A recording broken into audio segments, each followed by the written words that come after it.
Uh,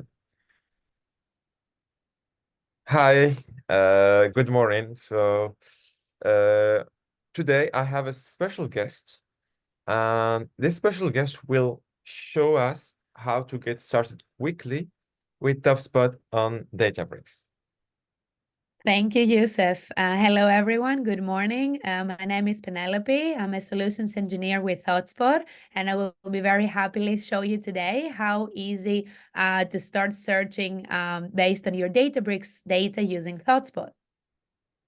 Yes, and we will show you every single step, like how to create the connection, how to select a table, how to edit a table, add description, and then generate automatically dashboards for you.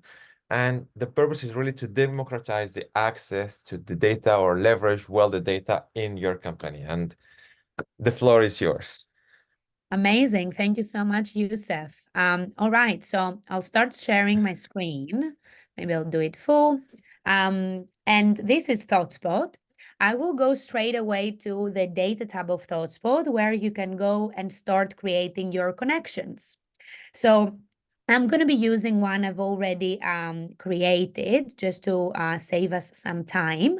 But the idea is that you create the connection using your credentials. And then the next step would be to go and connect tables and columns. The different types of connections we support with Databricks, you could use either a service account or OAuth type of connection as well, if you want the authentication to happen within Databricks.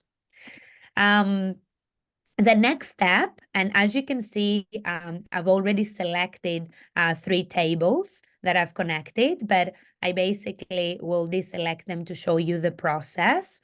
So the first thing you see once the connection is there is essentially a blank canvas. So what I can do, I can find the data sets I'm looking for. In this case, it's like a retail type of data set that I'm going to be using. And you see the tables that I want to connect. So let's go and connect them. So this is my fact table. So I'm going to go and select all of the columns. Fact table, which includes my sales. I'm going to connect a dimension table that includes information about my stores. And I'm also going to include a product dimension table that includes information about my products. So as you can see now, all 3 have gone into the selected, let's say, tab, where I can go and review what ThoughtSpot is connected to. And let's go ahead and update the connection. Great. So in case you've already established the joins within Databricks, ThoughtSpot would inherit those joins. So you see how, for example, I can see the number of joins per table. So I can go in each of these tables and I can review those joins, right? So for example, these are 2 many-to-ones, inner type of joins that my fact is connected to the dimension tables. So this is really what it takes to create the worksheet on top of the to create the tables to connect ThoughtSpot to Databricks tables. And the next important step, and essentially the step you need to do in ThoughtSpot so that you can take advantage of it, is, as we say, create a worksheet. This is the example I've created, but let's go and create it together so that you can see the process. So I'm still within the data workspace. So the data tab within data workspace. So let's go create new worksheet. So first step is to choose my sources. So I've named the tables as my initials and then Databricks. So these are the 3 tables we just connected. So let's go and select them. So the worksheet is essentially the layer, the data model, if you like, that you build on top of your tables, that you basically then expose to your business users so that they can start searching across all of these different tables together, right? Because in a retail scenario, we are interested about the sales, but then we also want to enhance it with information about the products or the stores, as we saw together. The only thing I would always recommend when you build a worksheet is to make sure you keep only what's important for your users, what would make sense for the users, because this is how you don't tend to, for example, overwhelm them with everything that is available. So let's go and maybe remove the IDs, because in the IDs in this case, I just use them for join purposes, and they're not really important for my users. So let's say that this is the information I want to keep for my users. So let's go and save it. We can give it a name, test PC worksheet Databricks, something like that. So this is the new worksheet we just created together. This is also the layer where you can go and configure and I guess fine-tune your model to make it as easy as possible for the business users to understand. So as you can see here, you can go and add descriptions. What I could also do, I could change easily the names. All of that is editable, so that I make sure that my users understand that and it's a little bit more, easy to use and understandable. You can add descriptions, you can add synonyms. We also have a feature to automatically generate the synonyms if you want. So for example, I can go and I can click that so that the synonyms will be generated. I need to enable that in the background. I can set up aggregation types for my measures. Importantly, I guess things like, you want to map your, the zip code to be a zip code. So I can come in here and I can map it to a zip code, or for example, the latitude is a latitude, the longitude is a longitude, which basically means, or my state, I can also map my states.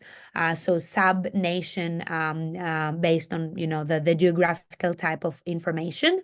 And the idea is that if my users go and directly use these columns, automatically they will get the best fit visual, which in this particular scenario would be a map, right?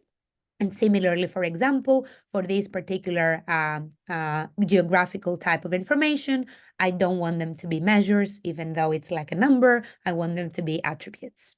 So these are the sort of configurations that you are doing at the worksheet layer. And now we are ready to start search. So I'm going back to the home page, and this is basically where, the first thing I see is something we call Sage. And this is our natural language search capability. So you select the worksheet you build. So in this particular case, what I can do, I can come in here, Databricks is I named, and test PC Databricks is the one we just built.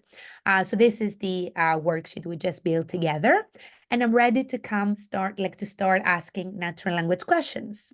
That's So where the magic will take place. exactly. And Youssef, sorry for this monologue, but everything makes sense so far. Do you have any questions? To be honest, it's very, very clear. So that's why I didn't step in. Everything is super clear.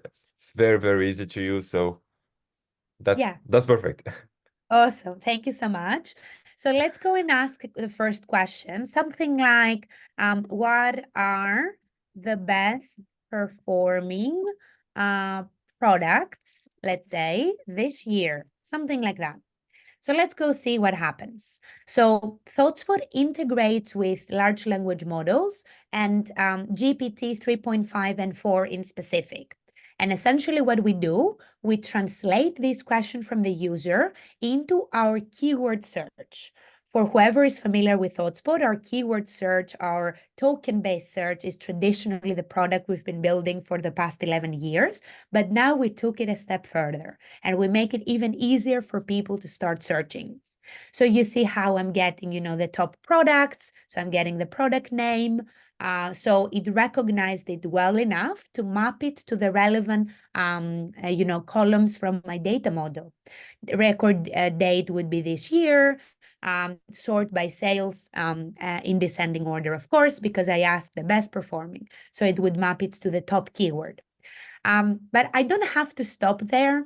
I can always continue drilling down, drilling anywhere in the data. So any of the data points from the visualization is fully interactive. So if, let's say, I want to drill down, you see a list of columns that are available in my data model without me having to predefine that drill down. So if, for example, I want to see the different, let's say, states we sold that particular product, you see how then ThoughtSpot will give me the best fit visual so that I can understand the states. And you can see that, in Nevada and California, we've got like stores performing very well. So maybe I want to drill down to Nevada and I want to see the particular, let's say, stores that we sold that particular product type. So with ThoughtSpot, you are not limited to a particular visual. You can always go down to any level of granularity you want. I could go, for example, all the way to the particular, product name is actually what we're searching on. But for example, I could go and see the specific, I don't know, let's say dates we sold that particular product and so on. So I'm free to continue exploring the data the way that I want. Hopefully that's a good example to show you the capabilities of what you can do with Databricks as well as ThoughtSpot to quickly get insights out of the data in your lakehouse. That's really amazing. I believe I have one more question for you. Mm-hmm. If someone want to know more about ThoughtSpot, to whom should this person reach out? Or is Yeah. there any useful links? Yes, absolutely. So, first of all, if you anytime want to reach out, I'm very happy to reach out directly to me. However, what is something I would definitely recommend is getting started HubSpot free trial. So, getting started with our free 30-day trial. And potentially, Youssef, we can add that link to the description of the video or something like that, so that you can start yourself, follow the steps we showed you today, and get started. And if you have any questions or if you have any particular, things or more things you can do, always feel free to reach out to us. That's perfect. And just for information, ThoughtSpot is a part of Partner Connect, so you can create your endpoint or SQL warehouse very, very easily and join the two platforms to get the most of your data. That's really the important thing to know. So Absolutely. thank you so much, Penelope, and hope to see you soon.